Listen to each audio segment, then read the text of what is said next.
If we're all so tired with the state of streaming, then how does Netflix keep winning? I mean, if you look anywhere online, you'll quickly find a lot of complaints about how streaming has gotten worse over the years. Relentless price hikes, ads being forced on services we used to pay for to avoid ads, and the constant changing of content libraries that originally made it worth subscribing to in the first place. This is the worst! They've also reversed one of their most user-friendly features, password sharing, which caused others to follow suit and do the same, all of which are valid complaints, I might add. Now, all of these changes, they've been done in the name of one thing: increasing the stock price. But the disconnect between the outrage online and what's actually happening on a company's balance sheet has always been fascinating to me. Because even in spite of all of the internet backlash and the increase in piracy, Netflix just had one of its best quarters. So let's talk about why the streaming model is breaking, all while Netflix is doing better than ever. The streaming landscape is continuing to face significant challenges. Disney Plus, once a rapidly growing platform, has incurred substantial losses since its inception, and only recently reached profitability in the second half of 2024.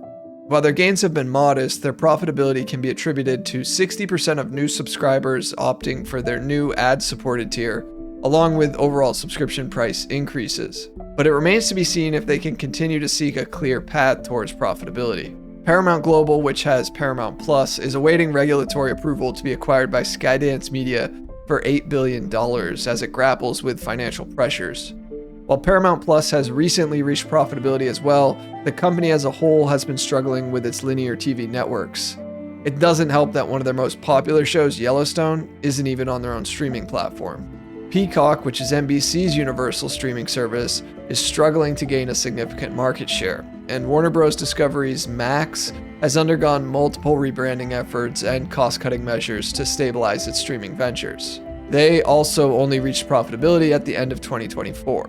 Now, I think you can see the trend here. The introduction of ads, the increase in subscription prices, all of these things have led these companies towards some semblance of profitability. But even Amazon's Prime Video isn't technically profitable as a standalone service. Now, it's hoping to reach it at the end of the year due to the implementation of ads and live sports, but Apple TV is in a similar boat, reportedly losing over $1 billion a year on streaming. Although it is worth mentioning, for Apple and Amazon, these two can afford to lose money like this. Streaming isn't central to their business model, but I do think it depicts how volatile this business model has been. Now, it's no surprise that streaming, which was once the alternative to cable, has now somehow come full circle back to essentially cable 2.0. And one of the main reasons for this is due to churn, which is the term for subscribers who cancel their service. It's really been the Achilles heel for streaming.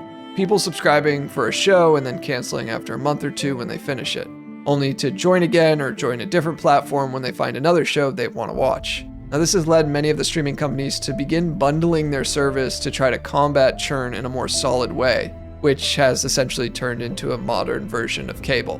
But despite the higher levels of churn, new polling shows customers are still relatively content with the content on these platforms, which I can understand to a degree. There are some big hits that are taking the stage: HBO's The Last of Us, Disney's Andor, Apple TV's Severance, and many more. But these platforms have to keep you engaged in ways that last longer than just an 8-episode series. And interestingly, amid all of these challenges, YouTube has emerged as the main competitor to Netflix in the streaming arena. According to Nielsen's February 2025 report, YouTube captured a record 11.6% share of US TV viewing, surpassing both Netflix and Disney. This growth is not limited to younger audience. Viewership among adults aged 65 and older has nearly doubled over the past 2 years, indicating a broadening demographic appeal. YouTube's dominance on television screen shows its evolution from a platform once known for short-form videos to a primary destination for diverse, long-form quality content, challenging traditional streaming services in the battle for viewers' attention. And YouTube is driven by user-generated content, which is a much different model than what most of these streaming companies are doing. But finally to Netflix. Despite all of the internet outrage, Netflix is thriving, which I think for many reasons is surprising. While much of the streaming world is either posting modest profits or openly struggling, Netflix continues to defy this trend. In the first quarter of 2025, they reported over $10.5 billion in revenue. This was a 13% year-over-year increase, along with $6.61 in earnings per share, which blew past analyst expectations. Now, their operating income came in at $3.3 billion. So not only is this a strong result for the quarter, it's more than any competitor has ever earned from streaming, even during their biggest growth years. And this came during a time of economic uncertainty due to the brewing trade war in the US. Investors were worried about the potential impact of tariffs on consumer spending and confidence. But Netflix's co-CEO Greg Peters said on the earnings call, quote, "Based on what we are seeing by actually operating the business right now, there's nothing really significant to note." And currently, Netflix said it continues to forecast full-year revenue between $43.5 to $44.5 billion. Now, what makes this more interesting is that Netflix is pulling this off in the exact conditions that are supposedly hurting streaming. Rising prices, increased churn, more ads, and growing consumer fatigue. In theory, this should be a moment of reckoning for every platform, but for Netflix, it seems to be the opposite. Over half of their new subscribers are now opting into the ad-supported tier, and Netflix makes more money from those users than they do from the ad-free tier. So even when consumers become more cost-conscious, it's become a central part of Netflix's revenue strategy. They're also even moving to build their own ad tech in-house, moving away from Microsoft's platform, which suggests they're no longer just experimenting with ads. They're trying to own their ecosystem.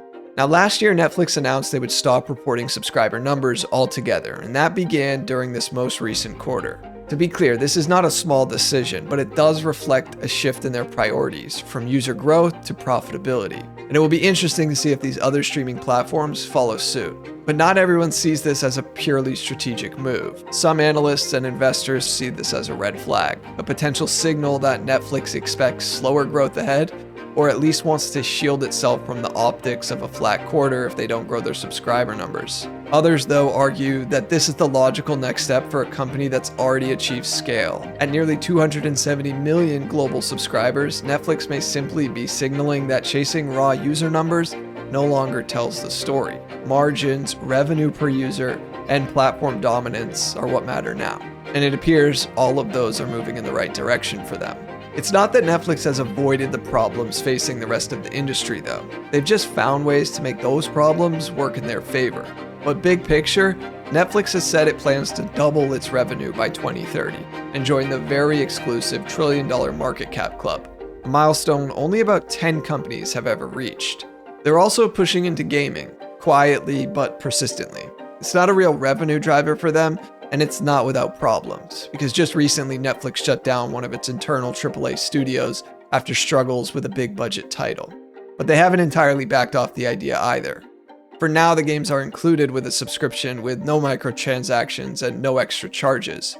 And while it seems relatively few users engage with them today, I think it speaks to how Netflix views this as a broader retention strategy. It's about making the Netflix app harder to delete, and therefore harder to unsubscribe from. The same idea applies to their content strategy. Netflix spent about $15 billion on programming last year and plans to spend around $18 billion this year, almost all of it on content they own outright. And this is a big shift from their earlier model, which leaned heavily on licensing popular shows from other studios. But as the competition has grown, those licensing deals dried up. So Netflix did what it felt like it had to and built its own IP library. Not just to fill the catalog, but to own the rights, the branding, and all of the potential upside. The move has given them more leverage, more consistency, and frankly, more freedom. They no longer have to rely exclusively on third parties to make their platform valuable. They are the content engine. But here's the thing I always go back to in all of this. How long is this actually sustainable for? We're already at over $20 a month for just one service. Add 2 or 3 more and you're basically back at cable prices. And how long until it's $100 a month just to keep up with the shows everyone's talking about? Piracy, which streaming was supposed to solve, is starting to creep back in. Not necessarily because people want to steal content, but because the whole ecosystem of streaming has become expensive, fragmented, and honestly, kind of annoying. In the early days, Spotify and Netflix were piracy solutions. Now we might be watching that trend reverse. And I find that shift fascinating. Not because I'm surprised at the over-financialization of these companies, but because how is it that as this experience gets worse for users, Netflix gets stronger financially? It feels like it can't last. But maybe I'm overestimating how much people care. Maybe the Netflix strategy isn't to keep everyone happy. It's just to extract more revenue from the people who stay. So yeah, streaming might be worse than ever before, but for Netflix, somehow they figured out how to make that work. Now, if you enjoyed this video and you want to learn about the problematic rise of subscriptions as a whole, well, I covered it in this video here. Be sure to check it out next. Thanks for watching.